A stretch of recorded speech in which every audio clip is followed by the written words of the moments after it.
Hey there, Crystal Covington here, introducing you to an amazing webinar that I just did with Danielle Norris, the owner of Savenco.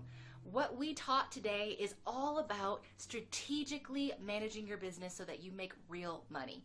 No more playing games with your business, no more struggling to figure out how am I going to make it. We teach you the hard numbers that you need to crunch in order to figure out how to make it in your business and to be successful making the amount of money that you need to make in order to survive, thrive, and transform your life.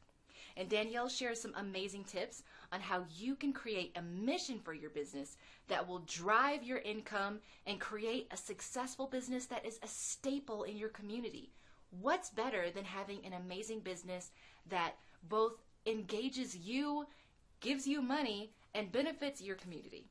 So all of those things are jam-packed in this session. I really hope you enjoy it. Let me know what you think after you watch the webinar. And don't forget to check us out at thewomenofdenver.com. So the focus of this program today, as a marketer, I've had the experience of sitting down with a lot of business owners and different business sizes. And so what I put together today is some things that I feel like people need to know in order to succeed. And it's based off of things that I've seen people struggle with in the past. So this program will include the basic calculations you need to be making to have a financially thriving business, how building a credible and influential brand will help your business grow even faster because it will help you to shorten the sales process, and the impact of a strong personal mission and tips for a mission-driven enterprise is going to come from Danielle. So the first thing I want to talk about is why businesses fail. So one of the things we often hear is this quote that people talk about all the time, that 50% of small businesses fail within the first 5 years. The reason why those businesses are failing is not necessarily that they have a poor product, that they aren't doing business well as far as giving a great service, being great with production. It's not about what they're doing to provide for their customers. It's about how they're running their business and the strategy behind it. The biggest thing that causes business to fail are things like not having a financial plan, not knowing what you need to make in order to run your business, not knowing what it takes to succeed financially in your business, not tracking costs as far as accounting and finance. That's something that I struggled with in the past and one of the reasons why I failed, and not selling.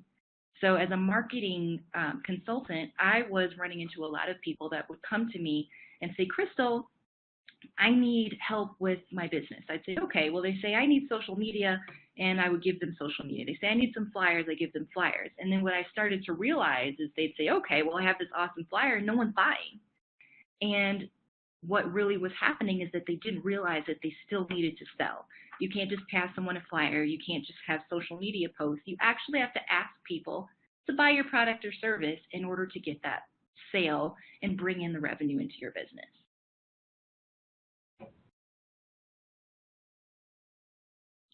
Now is the fun part. It's called Know Your Numbers. So what I want to work with you all today, because this is a legitimate workshop. It's not like your traditional webinar where they just talk at you. So what I want you all to do, I asked you to bring a pen and paper to the workshop. I want you to actually try to work through these numbers and figure out what you need for your business.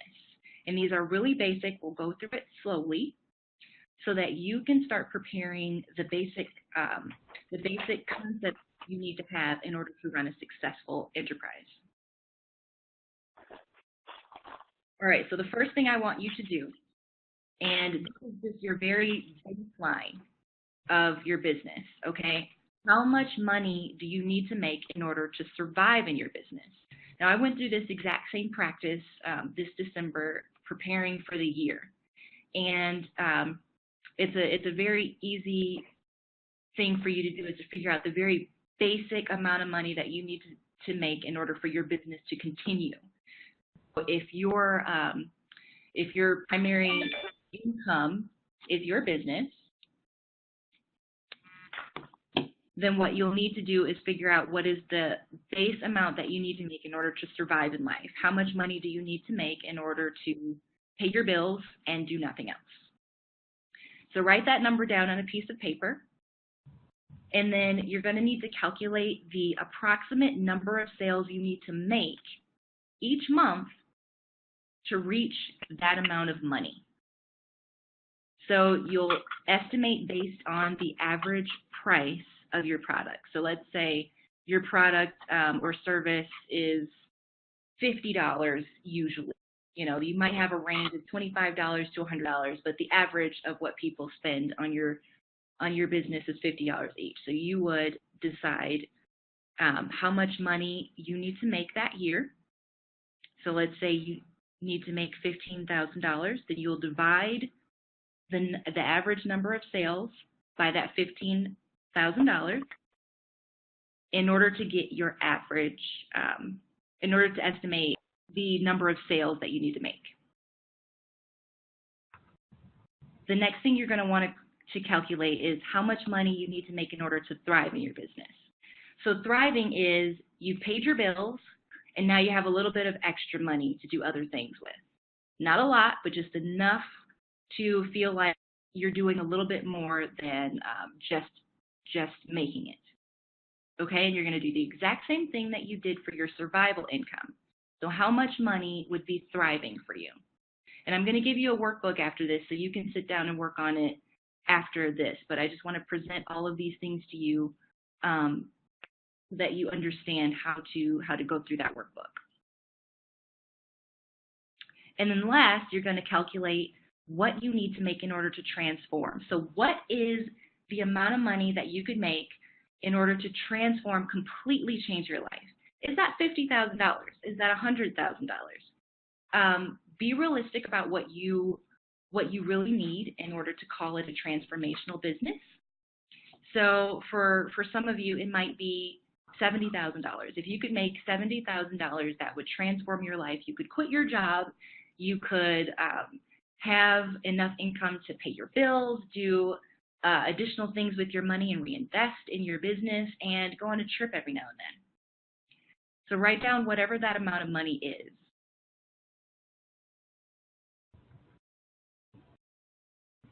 And here's an example. So this example, a person named Sherry, she sells marketing packages. So the average price of Sherry's product as a marketing consultant is $600. Sherry may have $200 packages, she may have $1,000 packages, but when she looks at the average of what people spend on her, it's $600 each time she makes a sale. Now, in order to survive in her life, Sherry needs to make $15,000 a year. And for her, that's 25 sales per year, or 2 sales per month. To thrive, Sherry needs $35,000 a year. So that means she's paying her bills and she's got some extra to reinvest in her business and do a few other things. But she's not blowing it out of the water. And that's 59 sales for her at $600 each. And that's 5 sales per month. For her to transform her life, quit her job, have everything she needs, that's $55,000 for her. So at $600 per sale, she needs to make 91 sales the whole year and 8 sales every month during the year.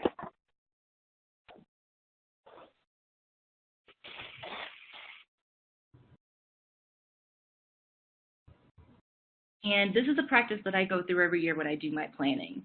It's really important to understand when you're making these plans how you'll feel if you reach each goal.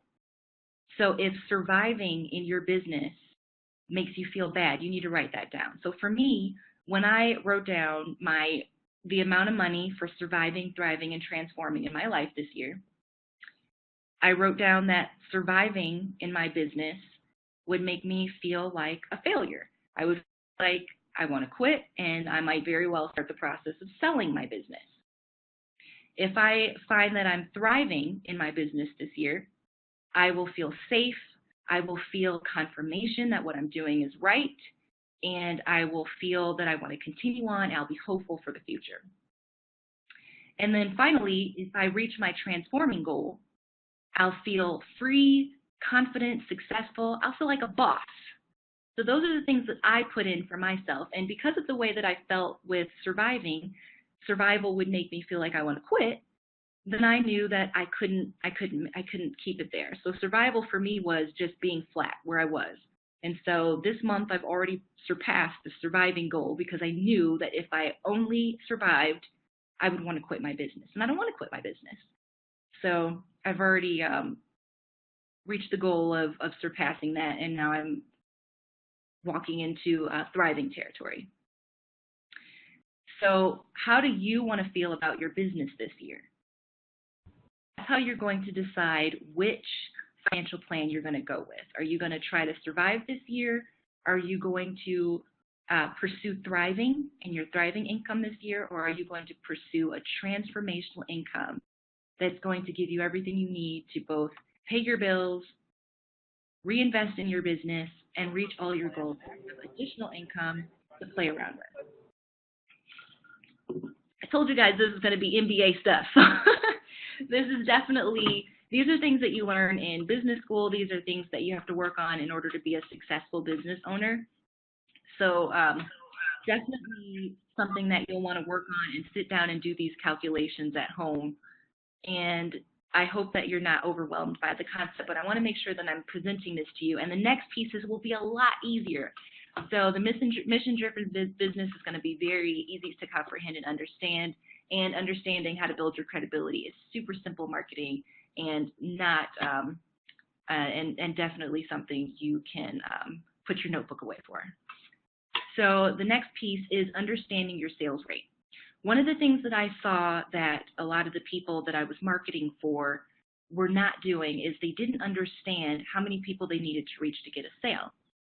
So what I would ask them as far as their marketing piece is, okay, well, we're marketing here. How many people do you need to reach? No. It's important for you to know how many people you usually have to ask to buy your product to get someone to buy your product.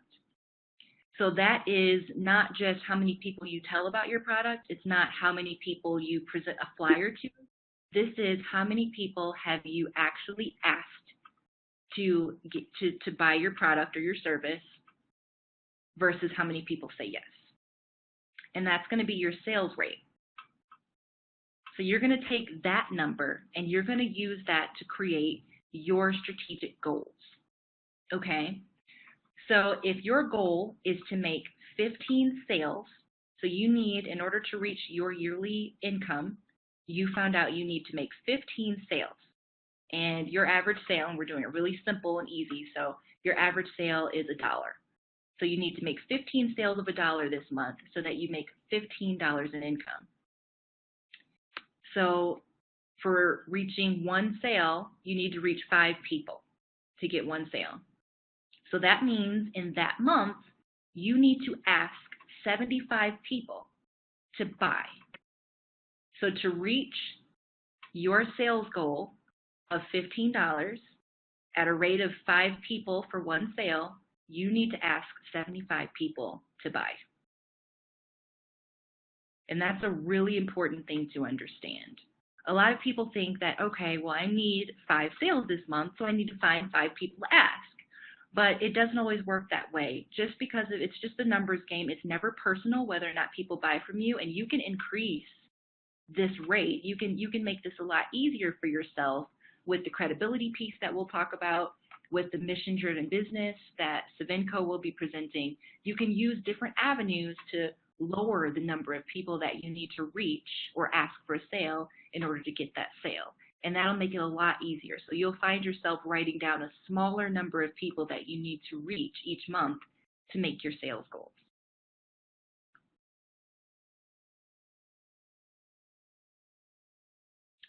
So next up, we're going to talk about the benefits of social enterprise. And this is going to be presented by Danielle Norris of Savenco. I'm going to pull up her presentation. All right, so you should see your slides up now. Hello, everybody. So we're going to talk a little bit about social enterprise or mission-driven business, and then also throw in a little bit of that business planning and great practices that Crystal began with. So again, I'm the CEO of a company called Savenco, And we help business leaders and companies grow and scale their business and their direct impact in making the world a better place. Go ahead and go to the next slide. This is me again. Please follow me on Twitter and email me if you have any questions. I love to chat and get more information about what everyone else is doing. A little bit on my educational background. I have my undergrad is in international business, and I have a MBA in entrepreneurship. I also have certifications in real estate, world trade, women's and ethnic studies, and political policy. So I'm very well versed, and this is a very well-rounded concept for a CEO, but don't feel that you need to go that strong. I'm also an academic addict is what I call myself. Go ahead and go to the next slide. So we're going to just piggyback off of Crystal and business planning. And within the first few years of your business, especially the first 18 months to 2 years, it's a little chaotic. And during that time, the biggest things to remember is you're going to be doing a ton of research and have a tiny plan, because that plan's going to change. But like this picture says, don't let this be you. And I love this picture because this talks about really understanding what the end in mind means. And when you start a business, you have to understand what your end goal is, not only in your business, but also what your end goal is in life, to make sure you're going in the right direction. Because you'll start building and you'll get to a point where you're just like they are, asking where, we should have built something else. Go ahead and go on to the next slide. So why is this important for social enterprise? Well, with a social enterprise or a mission-driven business, and for really a company that if you have plans to scale or grow fairly large, you have to have a very strong foundation and plan.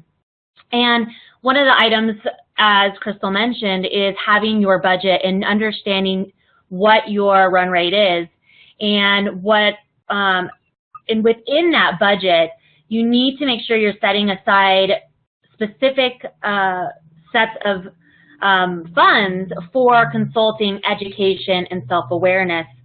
What I've seen as women is they'll definitely go heavy on the education and self-awareness, but as many women like to do, we love to do everything on our own, and we don't actually put money aside for consultants that specialize.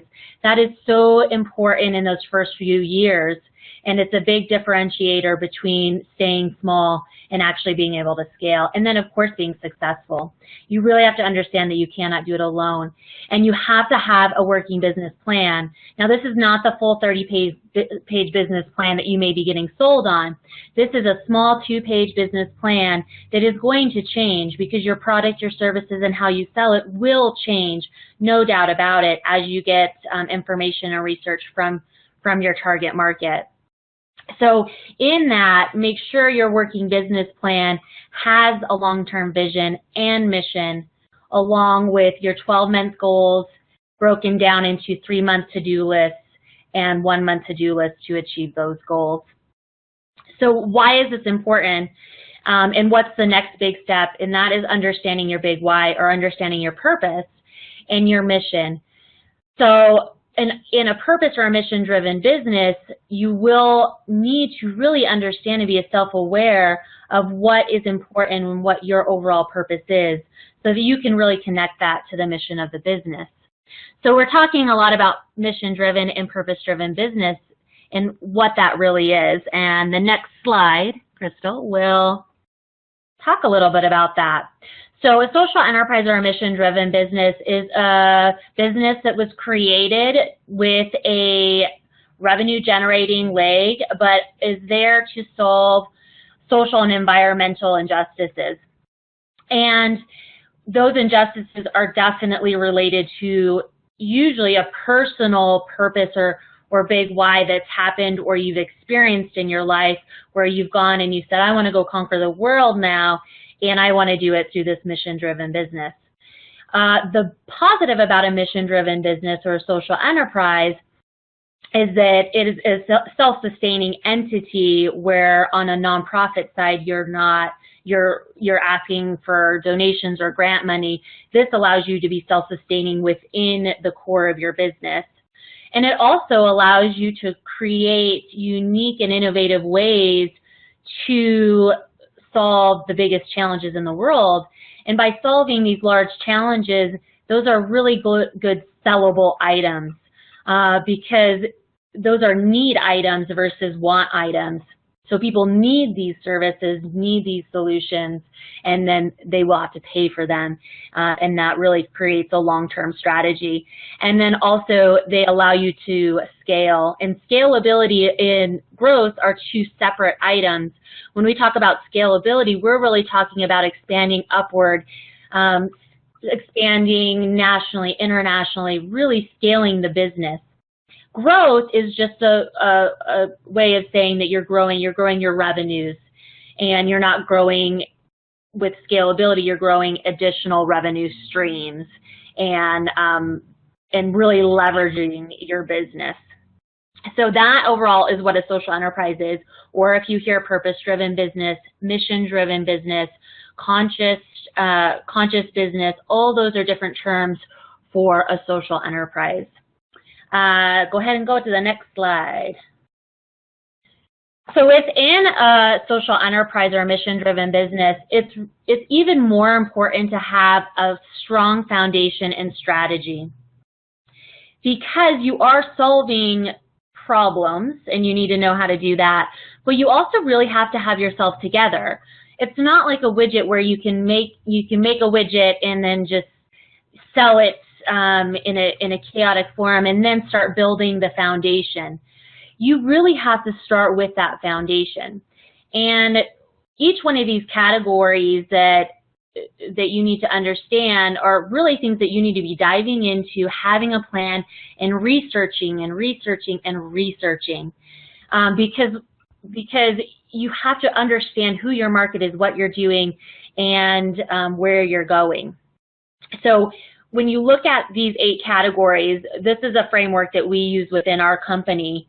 But within this framework, each one of these categories, understanding your purpose and creating the culture of what your company looks like, that's important even for the sole entrepreneur who is going in. You have to really define what your culture is going to be, the culture of your clients coming in, how you want the world to view you and your business.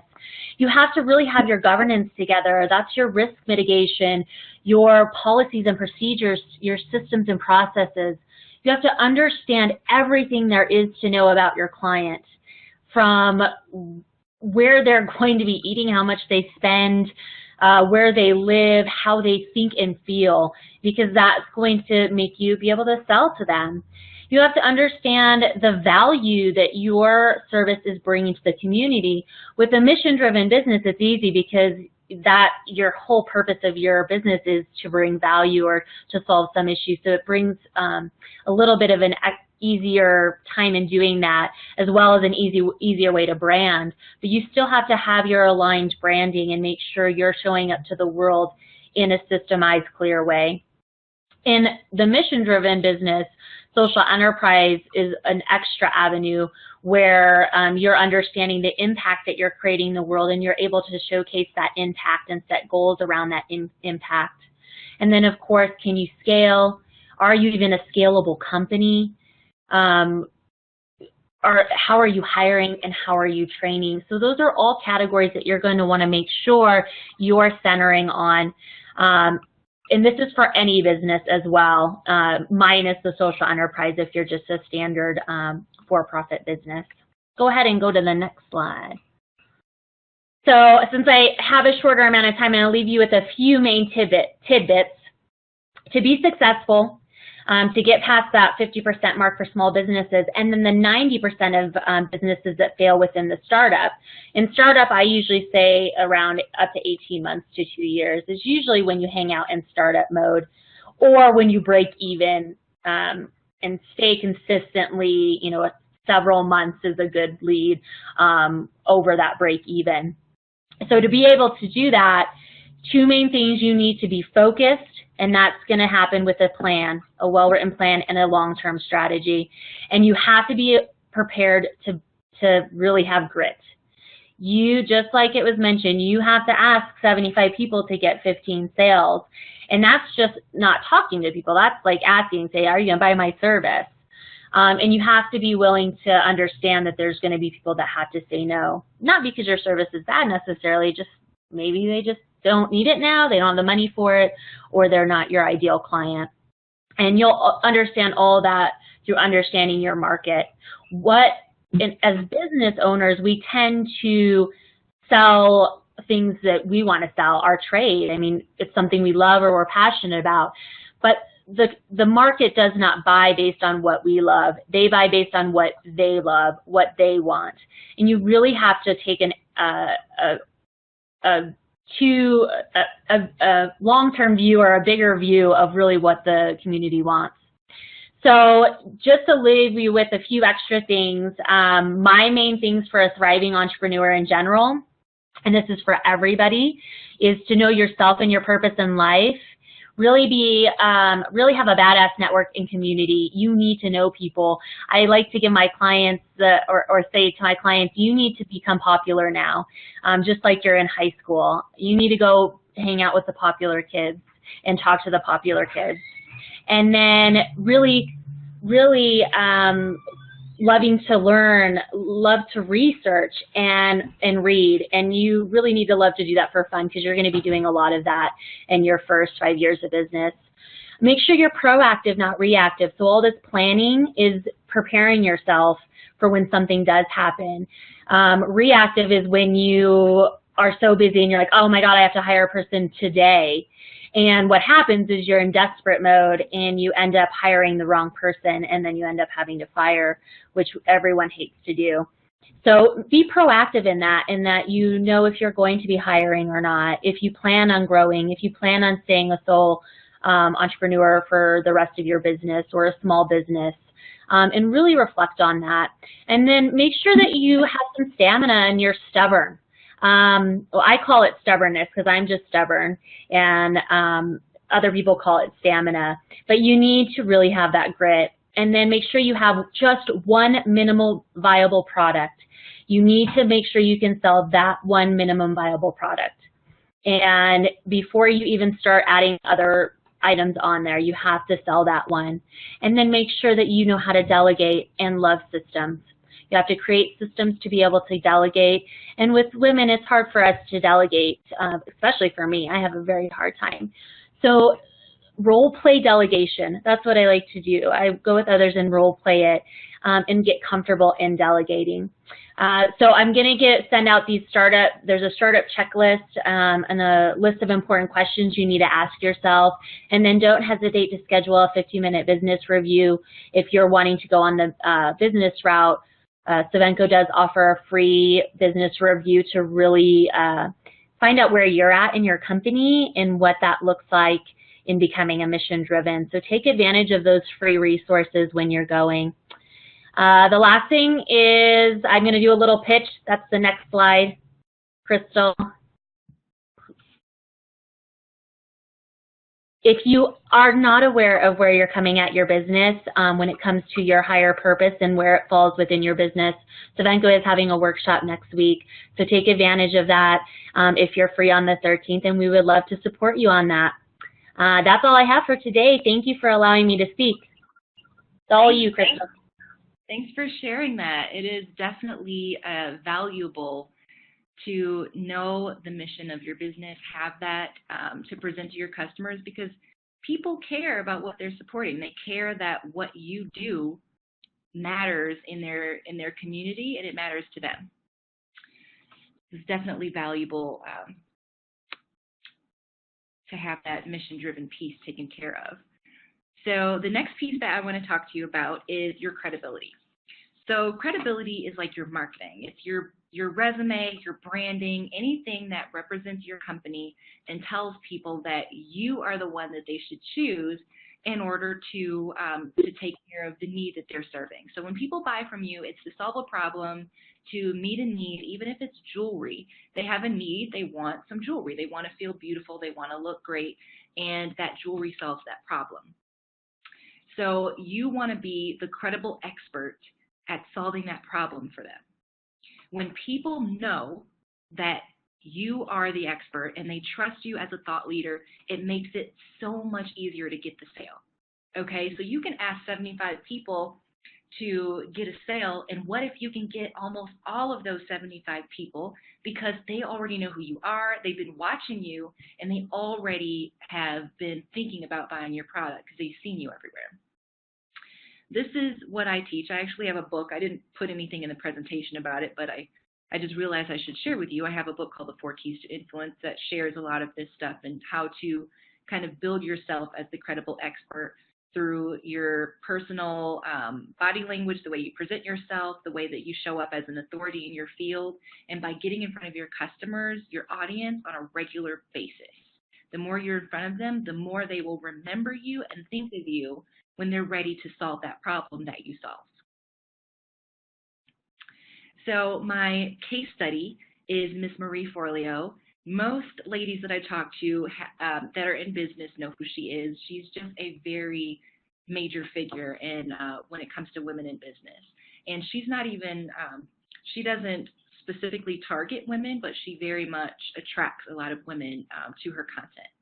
So what Marie Forleo does, if you're not familiar, she has a weekly YouTube Q&A show that she does. So she's creating content all the time. She puts that on a blog. She has been interviewed on various shows, especially by bigwigs like Oprah and Tony Robbins. They are huge. She has lots of things online. If you look up Marie Forleo, you'll find blogs, videos, all kinds of coverage about her and what she does. And people go ahead and seek her out because they've seen so much from her. She has a great deal of clout built. So Marie's product is called B-School, and I'm pretty sure it's her only product. She may have other smaller things that she does, but the main thing, if you go to marieforleo.com, you're going to find B-School. And she only opens it up a few times a year. I think she opens it up once a quarter like a college. And she does one big launch where she invites people with the ask. She asks people to buy B-School and join in. It's an online program where you can learn basically everything you need to know for business. And people are easily and quickly buying from her. I know several women who have bought her course because of the fact that they've already been watching her. They've seen from her that she knows what she's talking about. She is a thought leader, and she has built the credibility that attracts them to go ahead and make that purchase. If it's right for them at the moment, they will buy. One of the things that often stops people is not having that credibility. So if you haven't built that up yet for your customers, even if they might need the product at the moment, they're not sure about you. So they might tell you no, and that no really means I'm not comfortable with you yet. I don't trust you yet. And you want to get over that hump and that barrier. So our Women of Denver program is something that I've created to help women to get over that barrier. And this program can help you. Everybody on this call should be a business owner, but even if you are on this call because you want to start a business, all of this can help you as well. And the program is also great for people who want to become thought leaders in their corporate career as well. Women of Denver is built to help women build their credibility. So the goal of that is to reach your financial goals. And here's how we do that as soon as the slide switches. So one of the things we do is we give you the forum to produce and share workshops. So we have a really great, easy workshop program that you can replicate.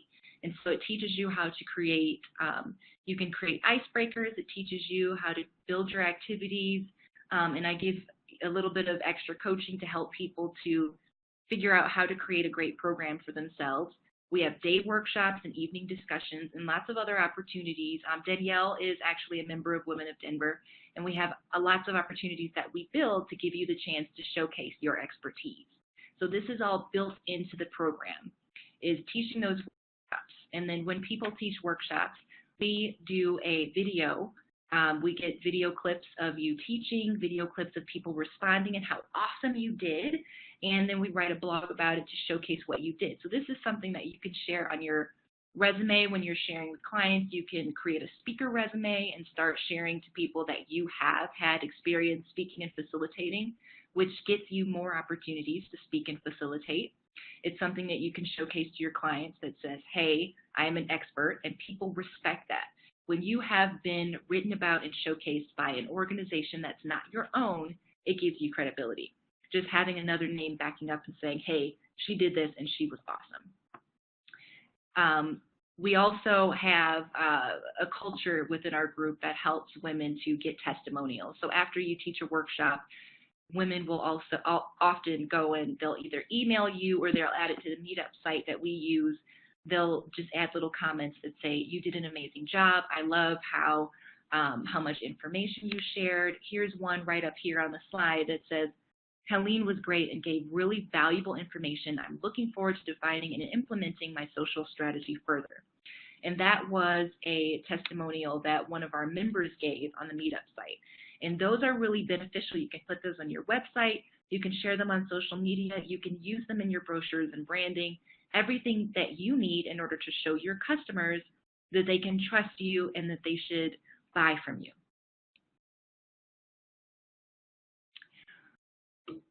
We have an interview show that airs on television here in Denver.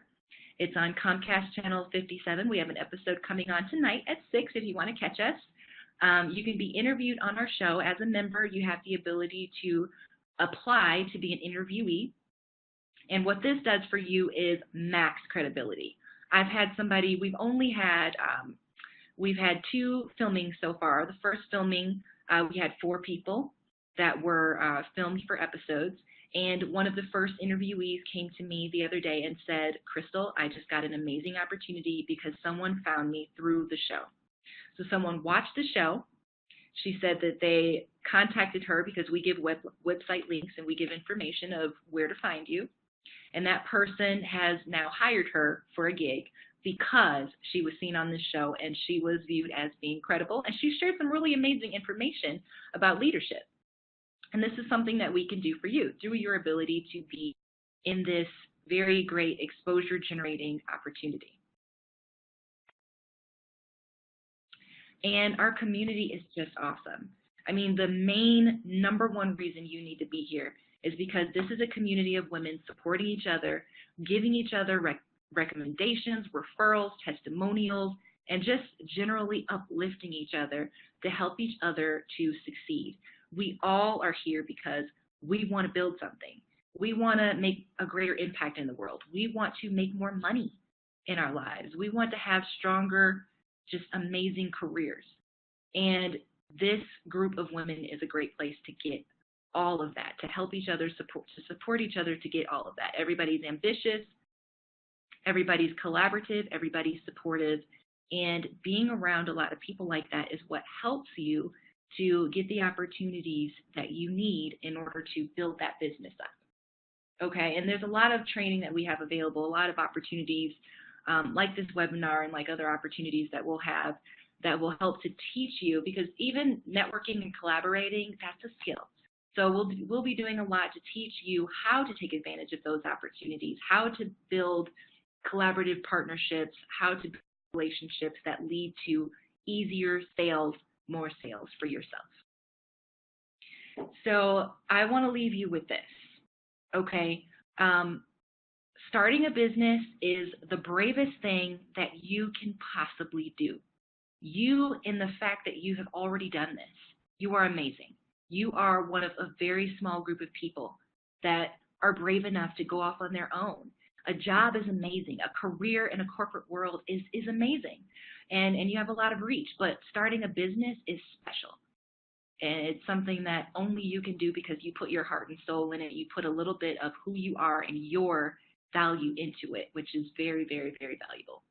So I want to commend you on being a business owner. I want to let you know that I'm going to be sending out a a workbook that will help you to go back and work on some of those numbers, because the numbers are very, very important. It's the reason that I failed at my very first business. Like I said, I made a lot of money in that first business, but I knew nothing about money. I knew nothing about revenue. I knew nothing about, I had no goals for how much I was trying to make, and I had no idea how easily it could all slip through my fingers. So I want you to take that money piece seriously and really understand what it takes to make enough sales to keep your business flourishing and growing, thriving, and transforming your life. So thank you so much for all of you for being here. Thank you, Danielle, for sharing that valuable information. And look for an email coming soon this afternoon that will give you what you need in order to continue on this journey for yourself. I hope you have a very amazing day, and I hope to see you at Women of Denver. Bye, ladies.